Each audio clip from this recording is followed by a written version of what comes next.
अफ़गानिस्तान के बदले हालात के बीच जम्मू कश्मीर की सुरक्षा को लेकर भारत सरकार की चिंता बढ़ जाना स्वाभाविक है।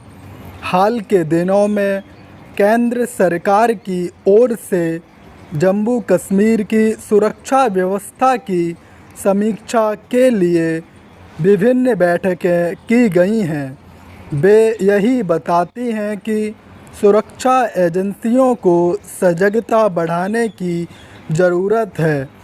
यह समय की मांग भी है क्योंकि इसका खतरा बढ़ गया है कि पाकिस्तान आधारित आतंकी संगठन जम्मू कश्मीर में अपनी गतिविधियां बढ़ा सकते हैं। यह खतरा इसलिए और बढ़ गया है क्योंकि पाकिस्तान में शरण पाने वाले आतंकी संगठनों और विशेष रूप से जैश एवं लश्कर के बारे में यह किसी से छिपा नहीं कि उनकी मिलीभगत तालिबान से है। यह भी जग जाहिर है कि इन आतंकी संगठनों की वही सोच है जो तालिबान की है। एक तथ्य यह भी है कि हाल में तालिबान ने यह कहा कि उसे जम्मू कश्मीर के मुसलमानों के लिए आवाज़ उठाने का अधिकार है।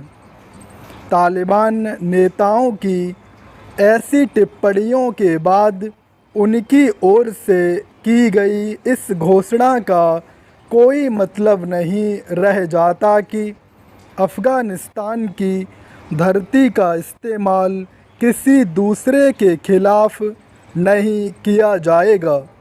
सच तो यह है कि अब इसकी आशंका और बढ़ गई है कि तालिबान के साए में अफ़गानिस्तान में किस्म किस्म के आतंकी संगठन और फले फूलेंगे। स्पष्ट है कि इस क्रम में वे दूसरे देशों के लिए खतरा भी बनेंगे। इसी प्रकार एक के बाद एक देश यह कह रहे हैं कि अफ़गानिस्तान अन्य देशों के लिए खतरा नहीं बनना चाहिए।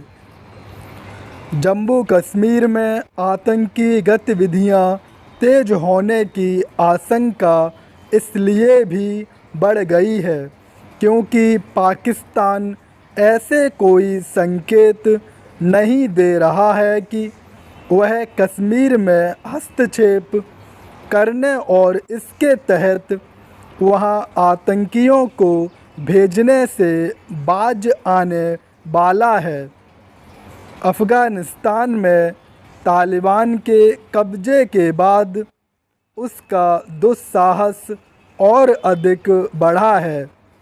इस दुस्साहस के चलते वह कश्मीर में आतंकियों की घुसपैठ बढ़ाने की कोशिश कर सकता है। उसकी इस कोशिश को नाकाम करने के लिए भारत को अतिरिक्त चौकसी बरतनी होगी। इसी के साथ भारतीय सुरक्षा एजेंसियों को कश्मीर में पहले से सक्रिय आतंकियों पर दबाव भी बढ़ाना होगा।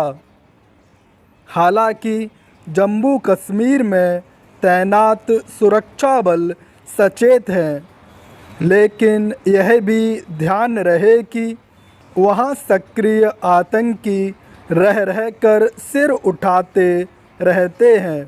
वे छिटपुट आतंकी हमले करते ही रहते हैं।